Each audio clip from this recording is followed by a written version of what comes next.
बात करें स्टडी जो है बच्चों, अब आपकी जिस तरह से स्टडी चल रही है उस बात को गौर से सुनना कि स्टडी अगर आपको चल रही है कंटिन्यू तो आपको उसे कंप्लीट कर लेना चाहिए 25 दिसंबर तक। इसके बाद बेटा नई चीजें पढ़ना बिल्कुल बंद कर देना। और मैं तो कहूंगा कि अब आपके पास नई चीजें पढ़ने का समय लिमिटेड बचा है। अब आप पुरानी चीजों को दोहराना शुरू कर दो, नई चीजें भी पढ़े जाओ लेकिन पुरानी चीजें दोहराना शुरू कर दो। जैसे हमने चिराग बैच में हिंदी को पूरी तरह से फिनिश कर दिया, इसलिए क्योंकि हिंदी डिजर्व ही नहीं करती, वो बहुत ज्यादा टाइम ले आपका। हिंदी को अगर आप बहुत ज्यादा टाइम दे रहे हो पढ़ने को, हिंदी या इंग्लिश अपने सब्जेक्ट को, तो मैं ये कहूंगा कि बेटा फिर आप ना डिजर्व नहीं करते सिलेक्शन। वहां अब आपको सिर्फ आधा घंटा प्रैक्टिस सेट पे लगाना है और शाम को 7 मिनट का प्रैक्टिस सेट कर लो। वो भी नहीं देखना, मान लो वीडियो वाला भी मत देखो, शाम को 7 मिनट वाला प्रैक्टिस सेट तो कर सकते हो। कितना कम टाइम में कितनी अच्छी चीज हो रही है आपकी। वो तो रेगुलर करना, रोजगार विधन की टैब पर रोज 6:30 बजे मिलता है, आप आज भी मिला है, फ्री ऑफ कॉस्ट है, ठीक है।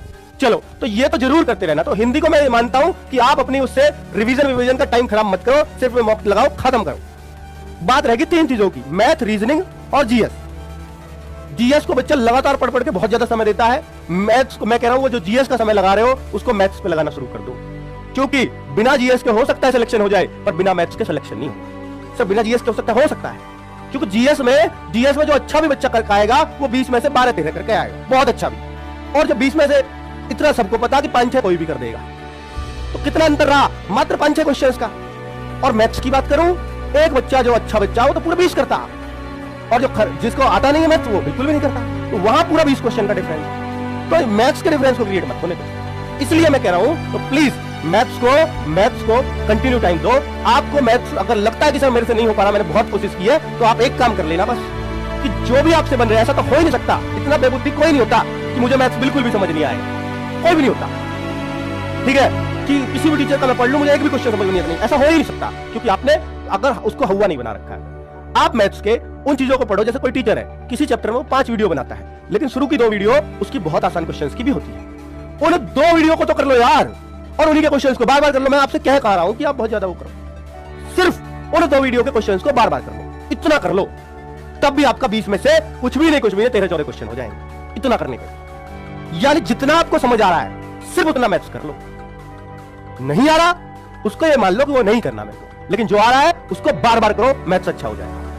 रीजनिंग की बात करूं तो रीजनिंग में ऐसा कोई भी चैप्टर नहीं है जो बच्चे को इल्झा सके या किसी बच्चे को कोई चैप्टर समझ में ना आए।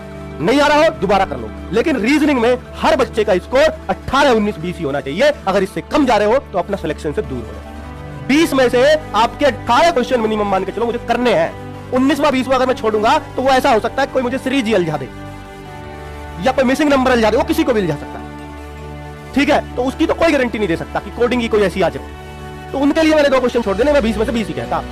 तो 18 क्वेश्चन 20 में से आपको करना ही है रीजनिंग, उसमें कोई विकल्प नहीं है अगर सिलेक्शन लेना है।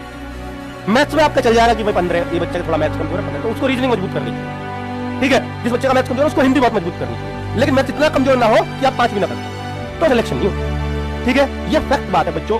और अगली बात करता हूं कि रिवीजन का आइडियल टाइम आपका 26 दिसंबर से जो फुल कुछ भी नया नहीं पढ़ना, सिर्फ रिवीजन करना है। इस दौरान तो कुछ भी नया मत पढ़ना बच्चों, नया पढ़ना हो सब यहां तक कर लेना, खत्म।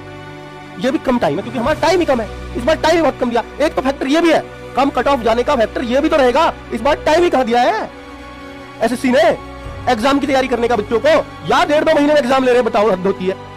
आगे आ जाओ, करंट अफेयर्स जुलाई 2021 से नवंबर 2022 तक पढ़ लेना, इससे अलग नहीं जाएगी। 2021 चूंकि एसएससी है, ये 2021 में चली जाती है, बशर्ते कोई बीच में बहुत इंपॉर्टेंट घटना ना हुई तो वो तो हिस्ट्री बन जाती है, फिर तो वो पूछी जा सकती है, ठीक है। जैसे कोई अगर मैं बोलूं कुछ बड़ा कोई अवार्ड वो 22वां भी नहीं मिला तो 21 का पूछ लिया जाए।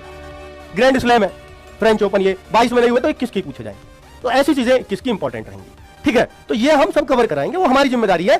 सोनवीर सर बहुत अच्छे से लेके चलते हैं, इसमें कोई शक नहीं है। लेकिन आप सोचो करंट अफेयर्स कितना पूछा जा सकता है 20 में से, तो मैं ये आपसे फिक्स कह सकता हूं कि 3 से 5 क्वेश्चन के बीच कितने भी पूछे जा सकते हैं, कितने भी, 3 तो कम से कम है ही। आरडब्ल्यू का मॉक टेस्ट स्कोर ये तय कर लो, कट ऑफ स्कोर को क्लियर करना शुरू कर दो अगर सिलेक्शन लेना है तो। सीरियस हो जाओ इसके प्रति कि मुझे ये कट ऑफ तो करना है क्लियर, ऐसा एक टारगेट बना।